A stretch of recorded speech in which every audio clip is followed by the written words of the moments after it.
Kudus. Di sini saya akan melakukan penyuluhan mengenai alat kontrasepsi. Nanti saya akan menjelaskan kepada Mbak nggih. Ini saya mulai.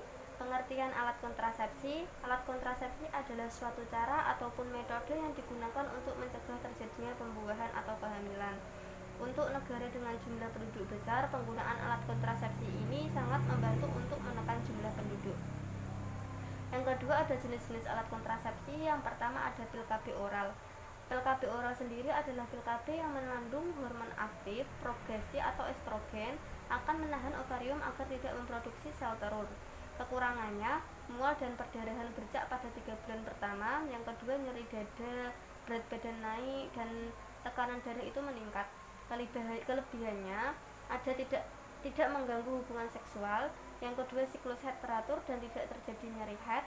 Kesuburan akan kembali setelah pemberhentian penggunaan. Resiko terhadap kesehatan sangat kecil.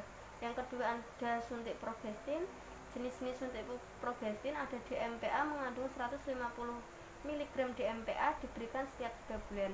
Depo-neristerat mengandung 200 mg norentibron enantat.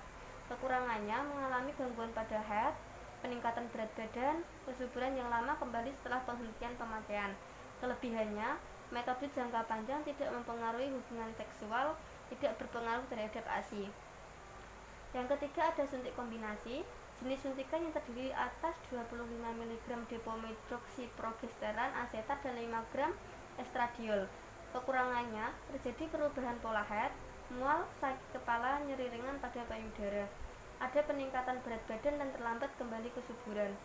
Yang kelebihannya, resiko terhadap kesehatan yang kecil, metode jangka panjang, tidak mempengaruhi hubungan seksual, tidak diperlukan pemeriksaan. Yang keempat, ada implan. Kekurangannya, nyeri kepala dan nyeri dada, mengalami peningkatan atau penurunan berat badan, memerlukan pembedahan minor untuk pemasangan dan pelepasan, perubahan pola haid. Kelebihannya, pengembalian kesuburan yang cepat setelah pencabutan, metode jangka panjang, tidak mempengaruhi ASI, tidak perlu melakukan pemeriksaan dalam. Yang kelima, ada AKDR. Cara kerja menghambat kemampuan sperma masuk tuba falopi, mencegah sperma dan ovum bertemu. Kekurangannya, perubahan siklus haid, menstruasi menjadi lebih lama dan banyak, saat haid terasa lebih sakit. Kelebihannya, tidak mempengaruhi ASI, metode jangka panjang, dapat digunakan sampai menopause, tidak meningkatkan berat badan, lebih praktis. Yang kelima, ada kondom. Kekurangannya, alergi, mempengaruhi hubungan seksual. Kondom dapat rusak atau bocor, hanya dapat digunakan dalam sekali akulasi. Kelebihannya, mencegah penyakit menular seksual. Yang kedua, ada tidak mempengaruhi ASI pada ibu, murah dan dapat dibeli secara umum, mencegah terjadinya kanker serviks. Di sini saya sudah menjelaskan mengenai alat kontrasepsi, Mbak. Apakah Mbak ada yang ditanyakan? Tidak ada. Kalau Mbak tidak ada yang ditanyakan mengenai alat kontrasepsi, saya terima kasih atas waktu Mbak.